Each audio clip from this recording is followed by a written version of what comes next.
Welcome, everybody. Thank you for taking time out of your busy day to attend this meeting. We're doing all virtual today, which also means it's going to be recorded in case there's members of your team or area that weren't able to attend. And at the end, we like to collect feedback on all our meetings just so we can continually improve. So remember, take the survey at the end.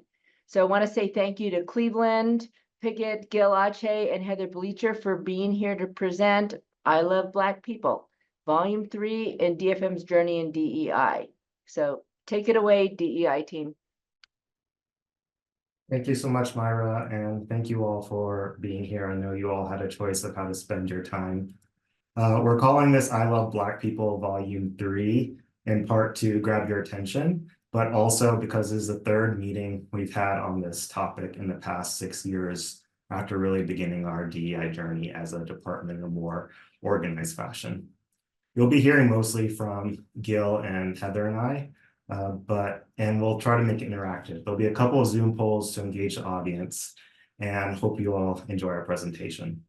To get things started and also to stall for folks as they are trying to still log on, we're going to start off with poll 1, if we can launch that, and just sort of see.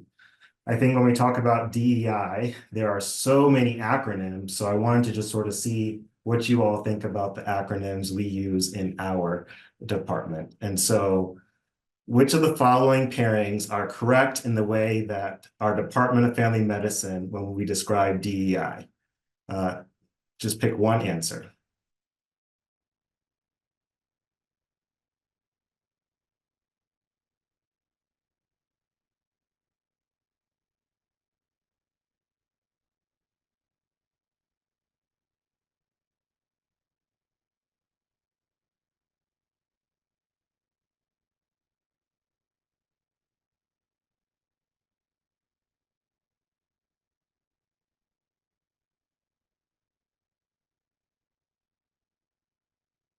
Just gonna give a few more seconds.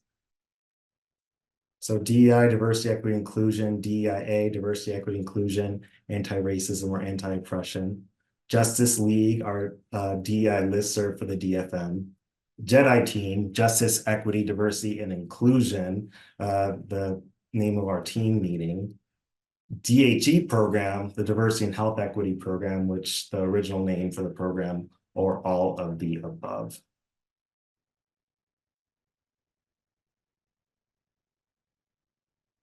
And so, for those of you that put all of the above, you have passed the acronym soup for the morning. And so we know there's lots of ways of talking about DEI, but these are just some of the ways we talk about it. Hopefully we don't get bogged down on the language, but can just also come together and talk about the topic. And so to begin, I want to first start off by sharing a story with you all. So at the end of July, it was the opening ceremony of the Olympics. And like many of you all, I love the Olympics. And I love this time in part, not only because of rooting for USA and all the great athlete stories, but 3 of my best friends since college were coming to visit me. T, A, and S are their acronyms. I hadn't seen them in a long time, and I was at a pretty low point, so getting a boost from seeing some of my best friends was super exciting. TNA arrived at the airport as planned and on schedule, but S's flight was delayed by about 15 minutes. We then waited at the airport for about 2 hours and still no S. So we thought maybe, S just caught another flight. This is kind of like him. He's not the most reliable of my friends. And so we all went back to my place in Aurora and just sort of hung out. A few hours later, kept calling and texting and getting no response. Then it was 5 hours, and we know how long flights take. And so we expect to be hearing something from him by now. And the phone stopped ringing and was going straight to voicemail. Our laughter started turning into worry. The next morning we woke up and there was still no message from him. It was getting close to almost 24 hours. And we went into a full panic. Called everyone we knew, called the airline, go to the hospitals, look at accident reports. And the thought went through our heads, is he dead? After calling and using every resources we could for the next couple hours, someone found him. He was in his hometown, wandering the streets, didn't know who he was, didn't know where his phone, keys, car was. He was having a mental health crisis. The folks that found him convinced him to go to the hospital, where he was admitted to get the care that he needed. Getting that text that he was okay, I was overwhelmed with a lot of emotions. The first was relief. The next was denial, followed by, I should have been a better friend. I should have known. I should be there for him right now. My friend T looked at me as he could tell I was concerned and said, Cleveland, he's where he needs to be right now. There's nothing you can do about that. But all we can do right now is be his friend and show him love. That was just what I needed. I knew I kept T around for a reason. For in addition to my friend S struggling, I was also struggling at that time, debating my place in medicine in the department, having an existential crisis, feeling really unhappy and stressed about things happening in my life and the world, feeling hopeless, as many of us felt hopeless on this day in 2001. And unfortunately, many of us have felt hopeless dozens, maybe even more times since then. But I was reminded about a quote by Miriam Kaba that talked about hope being a discipline. The quote says, hope is a discipline. Hope doesn't preclude feeling sadness or frustration or anger or any other emotion that makes total sense. Hope isn't an emotion. Hope is not optimism. It's a commitment to the future that must manifest as action.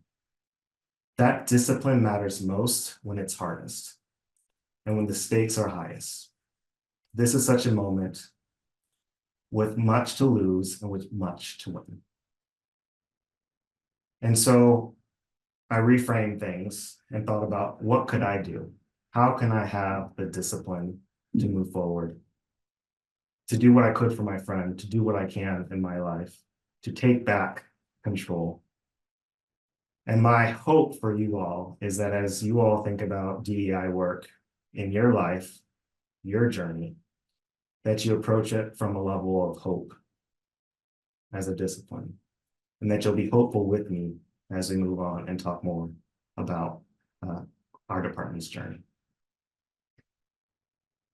And so this is our roadmap. We'll talk about our beginning. We'll talk about current state, some challenges on the horizon. We'll give you a little snapshot of our strategic plan and how you can continue your journey and support this work. And so I'm really, really thankful to have an amazing team. And as some of you learned earlier, we have our meeting twice a month and call it the Jedi team meeting. And so you all know me. And then there's Dionysia, my right-hand woman. Heather leads health equity efforts for clinical affairs. Gilbert, our full-time DEI specialist. Alicia Wong recently joined us, where it focuses on accessibility in medicine. Taryn Bogdevich, communications. Stephanie Mitchell does admin support, but does so much more than that, providing an important staff voice. And then recently we had the additions of Natalie Hamilton and Angela Walago, providing their expertise in accessibility and behavioral health. To highlight a little bit more of what we're doing, I'm going to turn it over to Heather to talk about some efforts when it comes to health equity and clinical affairs. All right. So I am so excited to be speaking with all you guys today, and hopefully I don't sound like I'm in a fishbowl this time. Um, and so many of you have seen this slide before, but I think it's a good thing to consider. A question that I get a lot when talking about what does clinical health equity mean is, if most of the root causes of health inequities live out in society, out in policies, out in, historically disinvested communities, what exactly can we do from inside healthcare, from inside clinics, which only contribute about 10 to 15% of health outcomes, right? How can we fight against those larger forces? And fortunately, the answer is a lot.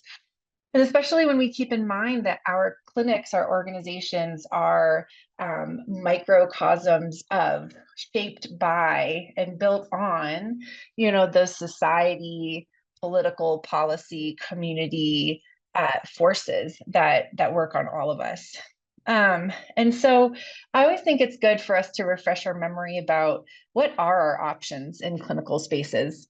So starting on the interpersonal level, we can make sure that all of our people in our clinical spaces have just the baseline knowledge and skills for providing equitable care, communicating across cultures, and providing culturally relevant materials. We can make sure that we are providing our patients with extra support that they might need to help navigate the medical system or the social sector to get the resources that are also health affirming. We can make sure that we ask about, account for, and address the social barriers to health that our patients are facing, to really take a comprehensive, holistic view of health. Moving out to the clinic and organizational level, it's really important that our clinics reflect the diversity of our patients, and that this is all the way up to our leadership teams, right? We can make sure that we're hearing directly from patients who have lived experiences of health inequities while we're making decisions about how to improve their care. We can be looking at look at our clinical data and, like, who is this working for, and who are we leaving behind, and what do we need to do about that through our quality improvement methods. We can take a really hard look at our own little P policies and practices and the ways that we just do business, and think about, how are we creating barriers, unfair barriers to health and healthcare for some of our patients that those with the most privilege won't be experiencing.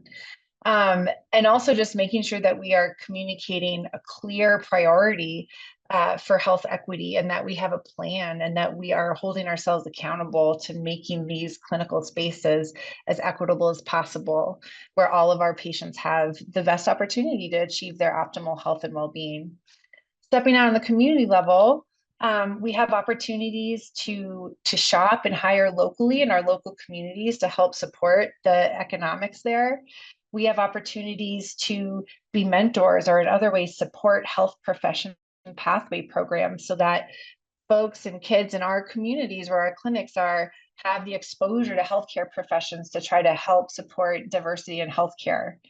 And then finally, we can partner with community organizations. And that phrase is doing a lot of work, but it can mean working on initiatives that are centered in the community, that are important to the community members, but also on initiatives that take place in the clinic.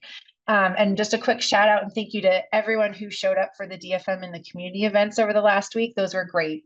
That's another wonderful opportunity to have more contact with the communities around us. And then on the biggest level, we have society, right? We hear stories, we know what our patients are going through, and we can use our experience to really try to make structural changes in policy at all levels, whether it's organization, local, city, state, national, you name it. We have power and privilege and voice that we can use to get at the root causes of issues. Next slide, please. So putting together that list of strategies about what we can do from healthcare was a big part of what I started with when I stepped into this role back in 2021.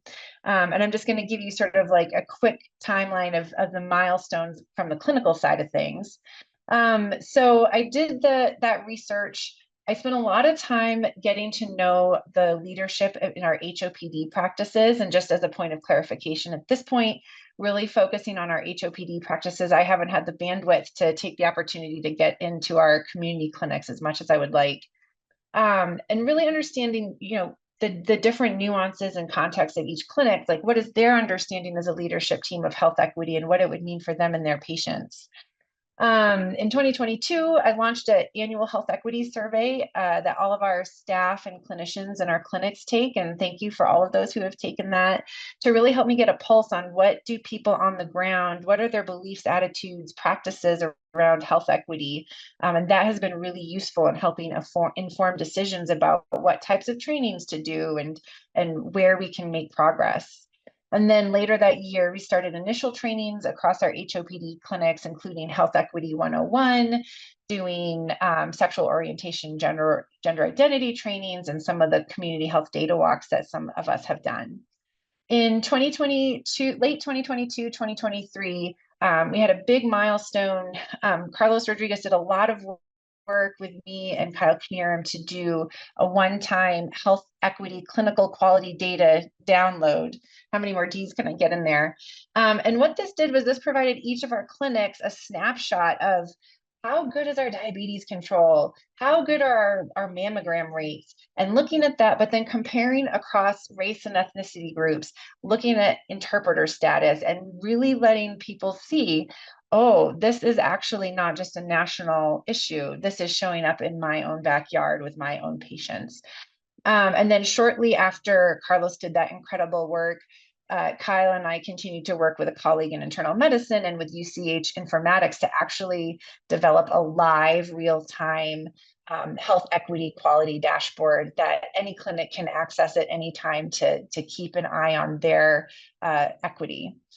And then since then, we've opened the door to being able to have an equity focus in the quality improvement projects, not only in our family medicine clinics, but in general internal medicine as well.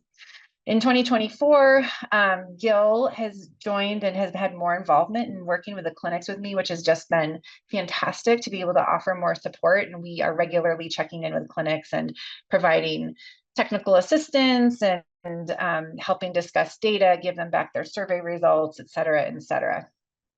So next slide, please. So this is one of those slides where you're not meant to see all of the details, but this is just a screenshot of what that live health equity data dashboard looks like. And this is my clinic. This is AF Williams. And what this shows, each of these boxes is a clinical quality measure. So we have diabetes control, we have colon cancer screen, we have blood pressure control. And clinics in real time can compare across race and ethnicity and also interpreter status and see their trends over time. And this is just a really, really powerful tool to be able to do that internal work for our patients. Next slide. And so as I mentioned, what we saw, no, back one. Thanks. What we saw is that shortly after we had the data, clinics were ready to run with it, right? Our clinicians are quality improvement experts. You give them a metric, a benchmark, and they're going to run towards it with their tools. And once they could see which patients we were serving well and which patients we really weren't serving as well, they were ready to act. And so not only did our residency quality improvement projects start adopting health equity goals in their outcomes, but this also spread to the QUILT project. The QUILT project is a quality improvement project that spans all of the family medicine and all of the general internal medicine practices. And they have begun, in addition to just having overall goals, identifying the groups that we are underserving and prompting action to make sure that we are closing those gaps. And so on the resident quality improvement project, the chart on the right-hand side, they were actually able to decrease two of our equity gaps. The colon and cancer screening rates for our patients who used interpreters versus those who do not use interpreters went from a 26% gap to just 7%. And then among comparing our Hispanic and Latino patients versus our non-Hispanic and Latino patients, that gap was initially a 15% difference, with a greater proportion of our non-Hispanic patients getting their colonoscopy. That went from 15 to 9%. So, you know, if you see it, you can act. Next slide.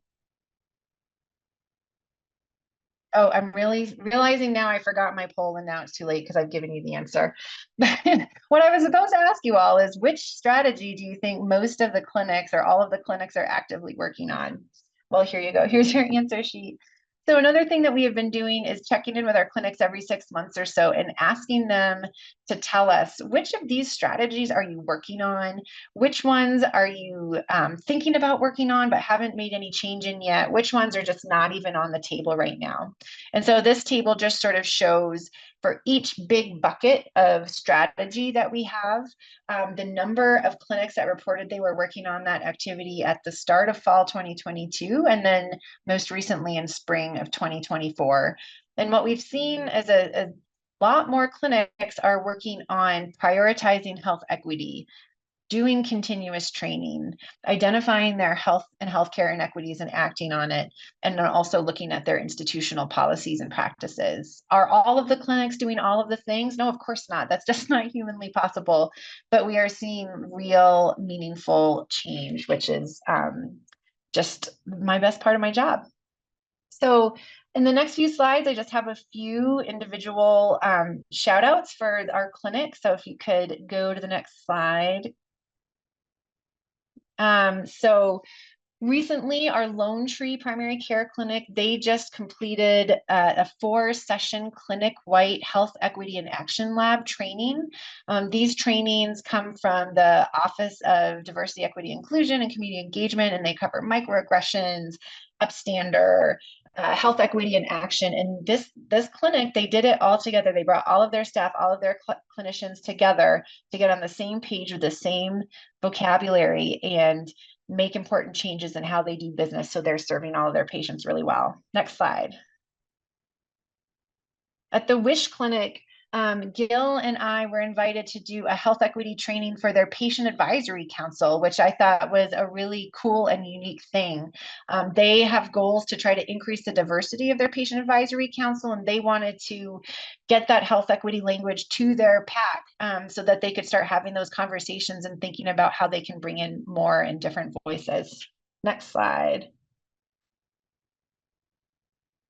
At Westminster, they have really been doing a great job of addressing their equity gaps in their quality improvement projects. And I know that they are actively working on bringing the HEAL training to their clinic and learning from Lone Tree about how they can make that as useful and effective as possible for their clinicians and staff. Next slide. In Boulder, they did this great thing where they have a very significant Nepali population, and they met with the Asian Pacific Development Center and said, hey, how can we message in a relevant way to our Nepali population about the importance of colorectal cancer screening, because we are just not getting them screened as much as we would like to. And so they put a lot of time into creating a video that's in Nepali and in Spanish that now they are able to play in their clinic computers for patients to get the information in a culturally relevant way about this really important screening test. Doesn't that cake look delicious?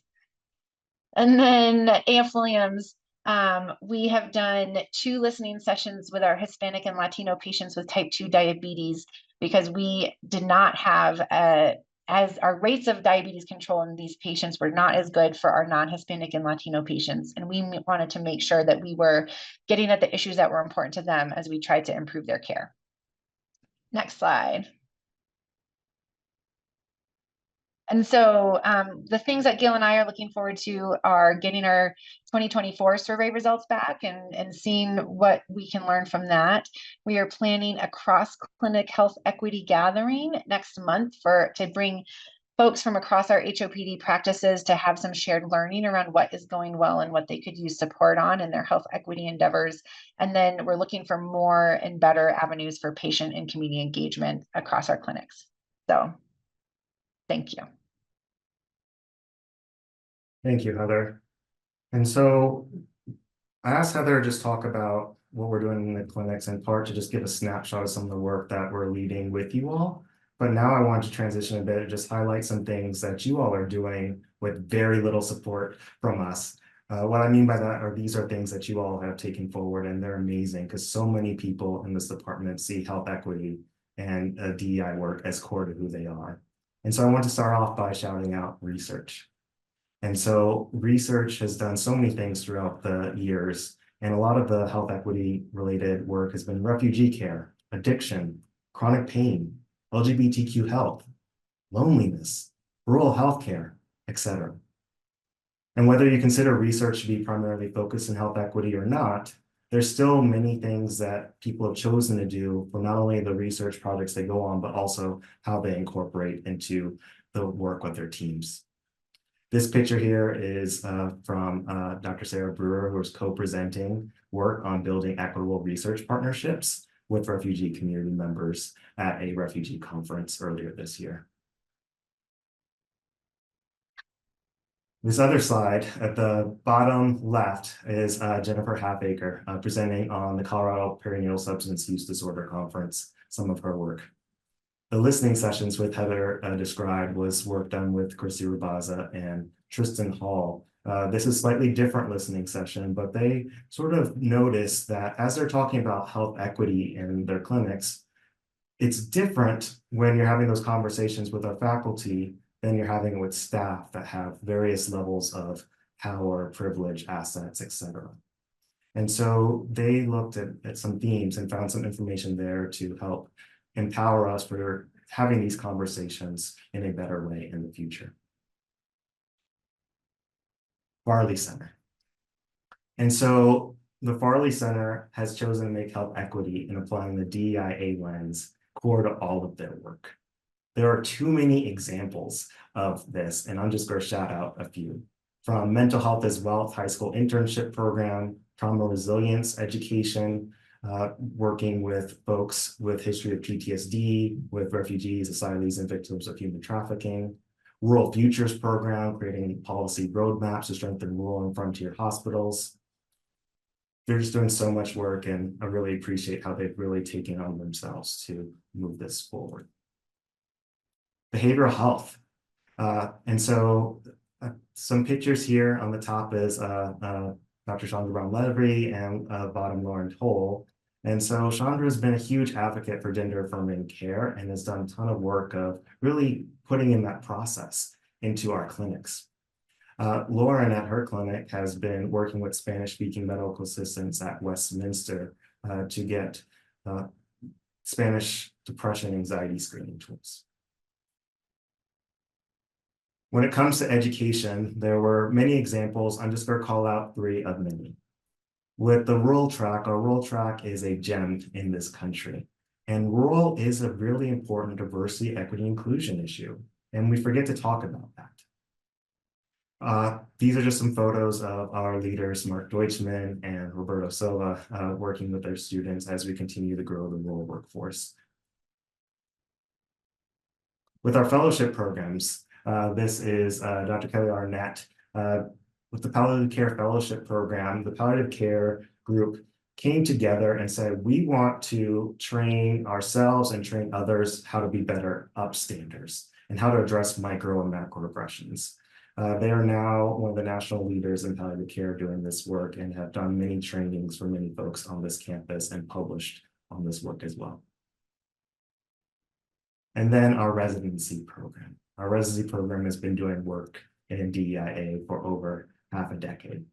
And so this is some of the residents at a protest back in 2020. And then this is a picture of one of our dinners that we do for BIPOC residents and faculty. And so BIPOC stands for Black, Indigenous, People of Color, just to have a space for a community to build that up. We also continue to do incredible collaborative work on this campus and beyond to advance health equity. The Aurora Wellness Community Health Center opened just late last month. And so super excited about this, as this is going to be our first clinic that primarily serves Medicaid population. And Dr. Collette is at the bottom there as the medical director. We also have key relationships and faculty in our department, both at the Center for Health Equity and the Office of Diversity, Equity, Inclusion, and Community Engagement, doing work to advance these principles throughout. We're also being intentional about getting diverse perspectives when it comes to patient voice. And so with the Primary Care Diabetes Lab, this is a picture of their patient and advisory council, just making sure that they're taking those shared experiences of people living with diabetes and how they can make diabetes care better for all. And then Heather just mentioned some of the work. Last month, we had the Village Exchange Center as a partner with our community engagement program, allowing some space for us to give back to the community in addition to learn about issues of food insecurity. The Dawn Clinic, many of you volunteer your time there. It is our free clinic for underserved patients and was actually founded by one of the members of our department, Dr. Carrie Nader. And then climate health and climate medicine. Climate change has a huge impact on health. And one of our physicians, Dr. Barj Curry, is one of the national leaders on this. And it's so amazing to just realize, like, I know and get to work with these amazing people doing amazing things. And we can't forget about inclusion. And so just one of many examples of intentional ways that working on inclusion, this is a picture just from yesterday, where the research team was super intentional about building connections and simply just showing love and support for each other. It was so touching that I felt even in my grinchiest of hearts that it grew 3 times bigger just listening to all the wonderful things that people are doing. And so we're doing a lot of things. One thing we realized is as a diversity, equity, and inclusion program is a lot of people didn't know what we were doing. And so we tried to actually create some milestones and some work that we were doing. To try to not have these milestones be too long, we just focused on what we were doing as a program. And so we started in 2018 as this call to action of this Justice League work group. That work group eventually turned into a listserv, but we continue to have many, many milestones, from being one of the first to have a vice chair in this role, having a social justice book club, working with students, creating our first strategic plan, getting funding for this work. And it goes on, and we actually stopped this in middle of 2023 after we had sort of worked on creating a new strategic plan. And so we've done a lot of amazing things. So from the Justice League to award winners. In 2023, the university recognized us for our work in diversity, equity, and inclusion. It's great. We've also continued to have engagement and learning opportunities, given presentations, produced publications, had national recognitions, etc. And so, as you all know, we are now the most diverse, inclusive, equitable, anti-racist, and accessible place in all of academic medicine. Why are you all making weird faces at me? Yeah, you're right. We're not quite there. So the challenge is we've done all the easy stuff. We've done some hard stuff too, but the easy stuff, it's gone. And if you find any, please let us know. We've also tried some things that either weren't working or are no longer being utilized. We used to have a DEI teaching work group, the social justice book club that was really prevalent in 2020. Hard to get more than 2 people to attend in 2024. We had a whole initiative called Giving Back to Health. It wasn't being utilized. We stopped it. We've been really intentional about improving our diversity. And one thing we realized that we lacked was some racial diversity. And that was a call for action that many did in the past. I love the processes that we put in, but we still haven't made big changes there. And we actually had some data that from 1990 to 2022, there was only one person who identified as Black, Hispanic, Latino, Native American, or Pacific Islander that was promoted in our department from assistant professor to associate professor. One person in 30 years. We also have some key vacancies and some allies and co-conspirators. Without a head of HR and losing one of our senior researchers that's been really helping to support our health equity research, it's going to be really challenging. And you know, there's this little thing called politics. DEI is being politicized from the local, state, and national levels. Those laws and politics have both immediate and long-term impacts on our ability to make a difference in this work. Those that are less impacted directly, I'd argue that we're all impacted indirectly, are being less engaged in DEIA work and are deprioritizing. And anytime you talk about anti-anything, anti-oppression, anti-ableism, that work is really, really hard. It takes learning, it takes unlearning, and it takes some nuanced conversations. And we're not quite there yet. And though I'm saying a lot of things about how we are amazing and doing great things, some of you aren't doing much. Maybe the ones here are doing some, but some of us are not. And so with collaboration with the faculty affairs, we worked with them to get DEI onto the PRISM evaluations, which is the faculty PRISM evaluation system. We were really excited about it. And though there's definitely some problems with some of the questions, I'll be the first to admit it, it did give us a nice universal look at what people are doing in our department. We get an anonymous version of that, and we've been able to look at it over the past 3 years. Though our engagement has increased from year 1 to year 2, engagement decreased in this past year. The other thing is we saw some themes in what people put in their free responses. These themes could be anything from involvement in clinic, being on part of committees, or reflections. And some of these reflections were quite meaningful, and some of them were like I posted on the screen. Speaking of DEI, this is an area where I should strive to be more mindful. While I support a diverse and inclusive environment, I have not done all that I could to embrace and demonstrate that. I don't know about you all, but I'd like to say that's a lot of words of saying, I do nothing, right? And so what do we do about that? If I were to find this person and they sit down with the vice chair of DEI to talk about their DEI sort of goals, maybe to get them by the end of the conversation to say, you know, I love DEI. Or for 1996, they maybe take a different route and say, I love Black people. Well, we continue that conversation and ask tangibly, how can we actually do that? Resources, maybe, time, money, mentorship. Maybe I take off my shirt and say, show me the money, right? But would that be realistic? Would that be effective? Would that help get us to where we need to be? I don't think so. So what should we do then? So back in 2023, after our DEI team received the President's DEI Award, got several messages of congratulations. And after some initial congratulations by our former chair, Frank Degree, he went on to say this, which I took to heart. Study those things that have been doing right. Give credit to fate for the lucky breaks you've gotten along the way. And redouble your efforts on all those elements of your success.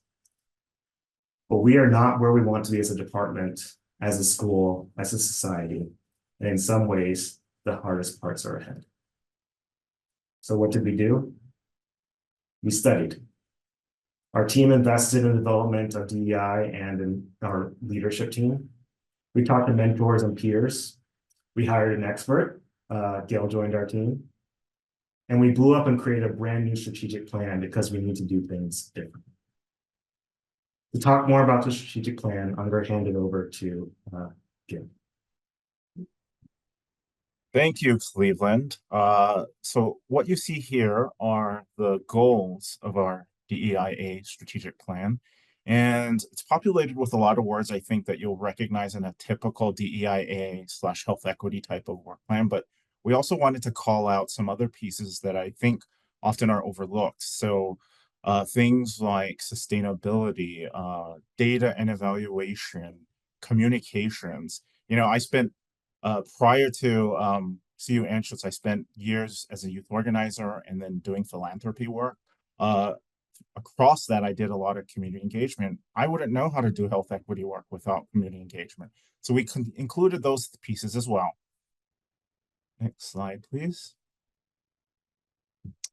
So how did this DEIA strategic plan develop? Well, when Cleveland and Dionysia created it, they created the program itself. They created a plan starting with things that they were already doing. And I'd say that this is often how DEIA work initiates. You're moving and you're responding to a flurry of needs and requests, while at the same time you're thinking in terms of strategy. It's hard to do both, but you kind of are called upon to do it in this sector. So the current plan allowed us to step back, assess the existing landscape, reflect on lessons learned, and project forward with our aspirations. It took effect. We started it, this calendar year, so January 2024. So we're just 9 months into it. The link, if you're interested, you can look to our webpage and it'll share the full plan. This is a 3-year strategic plan, and the scope it covers are diversity, equity, inclusion, and anti-racism. The plan is new in the sense that we just did it this year, but the work certainly isn't. It captures existing DEI work that preceded my time here, things that you all were sort of doing that Cleveland and Dionysia were starting to do. And then it also charts our future aspirations. So what are the things we want to do in this new landscape? And of course, it includes areas such as health equity and community engagement, which is what Heather is involved in with some other folks such as Cheryl Harrington, Vanessa Owen. It's also designed to be responsive to organizational dynamics. And in my experience, a lot of strategic plans can be really fixed. And in a sense, that's what this is. It's a plan that spans 3 years, but we also need to be flexible and treat it as an iterative process because, things in the political landscape, the funding landscape, all of these things are potential threats to our work. And so we have to be really responsive. There are also things that could happen in the community that kind of swerves us in a different direction. Next slide, please. In terms of how we're getting this done, accountability, like I said, we're only 9 months into it, and it couldn't be done without a full team. So Cleveland, Dionysia, and I are the owners, but we are in partnership with the full JEDI team about the plan. To ensure we're successful as we pursue our goals, we have built in a strong emphasis on program metrics and sustainability. For each goal, there are strategy champions, kind of like the DFM-wide strategic plan. We're utilizing both a range of data types. So numbers are telling us whether we're meeting benchmarks. We're also capturing stories to understand how things are going, to uncover challenges, that sort of thing. How are we keeping track of our progress? Well, we've built out a monitoring and a tracking form in the REDCap system. And then I've also created one in Excel so the rest of our teammates have access to what's going on. We had our first formal update in a recent JEDI team meeting and are also exploring how to include updates throughout the quarter. Where are we in terms of our strategic plan? Well, we're on track to meeting our goals. We've had to make some adjustments, like Cleveland said, losing the HR manager. There was also Jen Carroll's departure, who was vice chair of research. We had actually included them in our plan because a lot of things that we were aspiring to do involve HR policies or health equity related research. But we are making inroads there. Kind of start dates are where we've had to make some adjustments, but overall, in the last 9 months, we've been on track with what we set out to do at the beginning of the year. Next slide, please. So for those of you who aren't familiar, the DFM-wide strategic plan also has components of DEIA work. So I've pulled those pieces here. It's a strength, I think, that DEIA is integrated into the DFM strategic plan and receives targeted focus in our strategic plan. Both organizational buy-in and leadership from subject matter experts are crucial for forward movement, the broadness of impact, and sustainability that we seek. So I'm not going to read those for you. The department-wide strategic plan is also, I think, available through our intranet. Next slide. Okay, so where are we going over the next 6 months? Well, as we look ahead to the near future, we aim to focus on a few key activities in support of our strategic plan. So first, culture and belonging. We know that the nature of this work can be really challenging. And so we really want to focus on that, the relationships between our team members, and then also looking at folks outside of our team that we are in regular contact with. So we are a growing team with people who have unique histories and experiences, and we have a lot to learn in terms of how to work together. We're looking at ways to build relationships, including retreats and how we construct our Jedi team meetings. Second, the continuity of the work requires that we are mindful of our sustainability. I think that's oftentimes overlooked in DEIA work. So we want to demonstrate the value of our work for this whole department. And this includes codifying our practices into descriptions and workflow processes. When I came on board, I noticed that there were lots of things that were happening, and we weren't necessarily capturing that or finding that on kind of paper. So that's part of what our work is, kind of the unsexy part of the DEIA work. We're examining skill sets we want to integrate into our team and ensuring that ongoing professional development is just how we do business.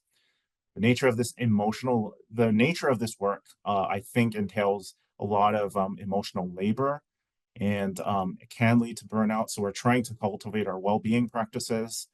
We're connecting with DEIA leaders across campus who share our goals so that we can support them, even as we're receiving support from them. And of course, we're keeping an eye on the elections, as well as other things in the environment that could impact us and this plan moving forward. Thank you. Thank you, Gil.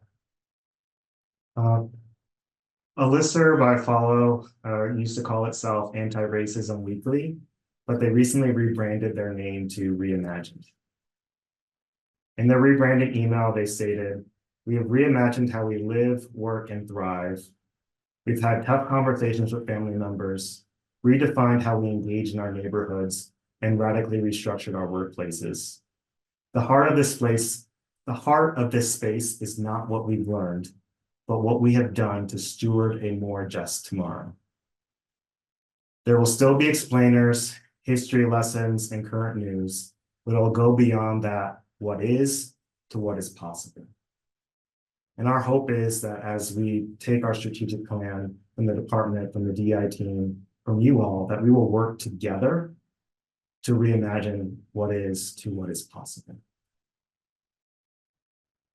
And so this is just another way of looking at it. Many of you have seen a version of this slide before. But our DFM's mission is to heal, teach, discover, and connect together, with a vision that we will transform healthcare and well-being for all together. We cannot achieve our mission and vision unless DEI is central to all the work that we do. And it's often just a lens that simply helps us to achieve our goals. It's not often something to do extra. It's just thinking about something that helps us just do our jobs better and really do what we want to do in our hearts. We must understand the context. We also must understand how forces like oppression and isms play in achieving our mission and vision. And we must take opportunities to reimagine how we do and approach our work if we truly want to achieve our goals. Because if any one of these things are missing, we don't achieve our mission. And so I'm now going to transition into sharing with you all some opportunities and tools, and this is just a snapshot. Many of you have heard me pushing, and I'm going to push again. We're doing the CU Foundations and Equity Certificate. For those involved in research, we also encourage that we all count. This is just to give us a foundation and some language in a safe and brave space to really be on the same page with this. The CU Foundations and Equity Certificate is required for all new hires, and it's highly encouraged for everyone else. One thing I'm proud of about our department is that our chair and the ELT, the other leadership team members, have really modeled by example as some of the busiest people on this campus of being involved in these trainings. And though I sort of brought up that example, that reflection of that individual earlier on, where I said they weren't really doing much, the truth is, that's okay. And if that's where you are, that is okay. What I would hope that we would say is not okay if we were in that same place again in another year. Wherever you are in your DEIA journey, and whether it's anti-racism, anti-oppression, anti-anything, or just DEI, the hope is that you will get on the train with us, get a little uncomfortable, and just choose to grow, learn, share your truth so we can grow and learn from you, because this isn't just a one-way street. Incorporating into our daily practice. Many of us are familiar with SMART goals, specific, measurable, attainable, relevant, time-bound. If we just change the way we set our goals to be SMART-y goals, add an element of inclusive and equitable, as opposed to having our goal of 50 people to attend on this date. Our goal is to have 50 people attend on this date, and X percentage of them are folks that are always been hybrid and they're not the usual suspects, because we want to make sure that everyone is getting a time to actually be here, right? Just slight shifts in our goals. You also can do things to incorporate your decision making. Many of us have done bias trainings. That's one way. You can also do checklists that incorporate DEI. For instance, if you're making a big decision, you can have someone ask a question, whose voice is not being included in this decision and why? Who will be most impacted by this decision? Oftentimes, just having a second to pause and just think a little bit differently or expand our thinking is all we really need to do to make those decisions that are truly inclusive and equitable. Check out some of our website resources. We have a lot of resources for you, and we encourage you to join our listserv if you haven't. I'm just going to highlight one of them. Taryn, in addition with Alicia's leadership with Cecilia Medicine, has created this brand new resource in our Learn and Engage page. It is pretty comprehensive, easy to use, and amazing for many of us that I personally thought was very undertrained when it comes to issues of accessibility. And it's also a privilege that I have as an able-bodied individual. Other things. You mentioned all the easy things are gone. We have to have some hard conversations. And when I teach about conflict, one thing we realize about it is, especially in medicine, is we're pretty conflict avoidant. And we're pretty conflict avoidant in this department. Though being conflict avoidant can be useful, there are some downsides and there's pros and cons. And so developing your conflict skills can be beneficial in so many ways. And there's lots of ways of doing that. In our human resources intranet page, there's links to some free trainings, in addition to some other trainings where you can just really work on developing those conflict skills. There's also specific trainings on how do you deal with conflict when it comes to the DEI space, and which is pretty similar. This is just one sort of model that I've seen and liked from the affirm, counter, and transform model. And you all will get access to these slides after this presentation. And so I'm going to spend a lot of time. Inclusion, lifting up others. How are you getting to know your colleagues and supporting them? Are you creating opportunities for intentional connection? Are you using things we have in place, like the CU Celebrates program, to just recognize a colleague? Are we supporting discussions about meaning at work? And then for those of you willing to take even bigger steps, consider helping by being a co-champion of some of the department-wide work or some of the work in our strategic plan. One group I want to call out is a gender equity group. This was started in 2020 and now has about 27 committee members led by Carrie, and Taryn. And based on meetings, discussions, communications, literature review, they came together and took all that and shared what they found with clinical affairs. And that led to some changes in our lactation policy for all of our DFM clinicians. If you want to be part of this group or other groups, feel free to reach out to us and we're happy to connect you. Angel and Natalie Hamilton, I highlighted them as people that joined our team. They joined our team without any FTE, any other support, just saying, hey, I want to learn and I want to contribute. And we really appreciate that, as we know there's so many things conflicting with people's time. And then Dr. Christy Rabaza has decided to help co-lead some of our efforts when it comes to gender diversity in that department. I'd like to do poll number, let's do 4, because we missed all the other ones, and we'll put that up there. And so, what is one tool or opportunity for you all to just consider taking advantage of? And so you can click as many of them as possible. So just give some time.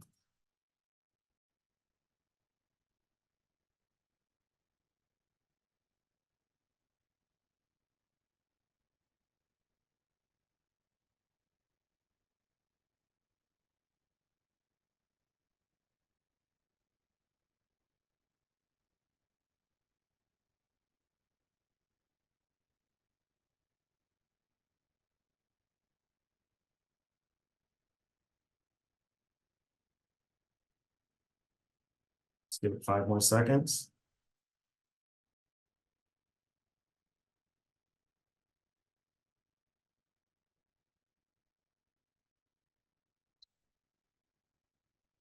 And so these are some of the things that came up. And so know that we're here to support you all on your journey, and really appreciate you all taking some time to consider engaging differently or more. With that, I'm going to go to our last slide, which will then lead to questions. And this last slide is a quote from one of my favorite doctors, Doctor Who. Never be cruel, never be cowardly. Remember, hate is always foolish and love is always wise. Always try to be nice. Never fail to be kind. Our website's at the bottom, and we don't have that much time, but love to spend some time if anyone has any questions.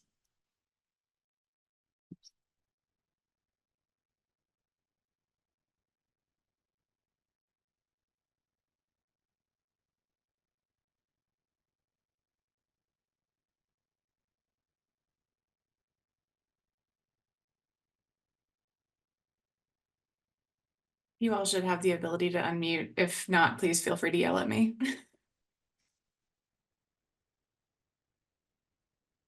All right, echoing that thanks that was dropped into the chat. I know that all of our colleagues that also remain available for questions after the fact. I did drop the survey into the chat. You'll be seeing it again, and you'll be seeing the slides as Cleveland mentioned. So thanks for coming today, and enjoy the rest of your day.